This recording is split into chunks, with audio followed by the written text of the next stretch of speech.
আজকে আমি চলে গিয়েছিলাম জনতাহাট থেকে 1 কিলোমিটারের দূরত্বে ঠান্ডা খেতে কেক মহলে। সেখানে গিয়ে আমি দেখলাম সেখানে বিভিন্ন ধরনের কেকও পাওয়া যায়, কিন্তু স্টকে থাকে না। সেখানে গিয়ে অর্ডার করতে হয়, তাহলেই কেকগুলো পাওয়া যাবে। দেখতেই পাচ্ছেন গাইস কেক। তো হ্যালো গাইস, আমি হলাম সৌরভ, আমি হলাম সোমসপুর থেকে। তো আজকে আমি চলে গিয়েছিলাম কেক মহলে। সেখানে গিয়ে দেখলাম যে বিভিন্ন ধরনের ঠান্ডা কেক, বিভিন্ন ধরনের জিনিসও পাওয়া যায়, গিফটের জিনিসও পাওয়া যায়। তো সেখানে গিয়ে আমি শুনতে পারলাম যে সেখানে বিভিন্ন ধরনের কেক পাওয়া যায় ঠিক, কিন্তু সেখানে স্টকে থাকে না জিনিস। সেখানে অর্ডার করলেই জিনিসগুলো পেয়ে যাবেন, যেরকম কেক চাবেন সেরকমই পাবেন। তো আমি একটা ঠান্ডা খেয়ে নিলাম ফার্স্টে, তারপরে দোকানদারের সাথে গল্প করে নেব। তো এইটা হলো আমাদের সেকেন্ড মালিক, মানে আর একটা মেন মালিক আছে, সে হলো বাইরে থাকে।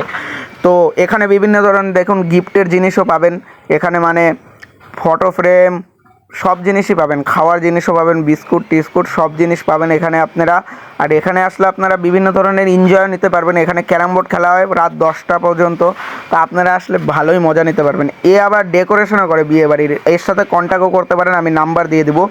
তো গাইস আমি সেই মজা করে এখন ঠান্ডা খাচ্ছি গাইস। ঠান্ডা খেয়ে আমি এর সাথে আরও বিভিন্ন ধরনের গল্প করে নেবো দোকানদারের সাথে। তো ঠান্ডা খাওয়া আমার হয়ে গেছে প্রায়। তো ফাইনালি গাইস আমার ঠান্ডা খাওয়া হয়ে গেছে, দেখতেই পাচ্ছেন এটা হলো স্টকে আছে কেক। তো ঠান্ডা খাওয়া হয়ে গেছে, এখন আমি চলে যাবো বাড়ি। তো আপনারা আমাকে নিজের ভাই মনে করে ফলো করে দেবেন গাইস।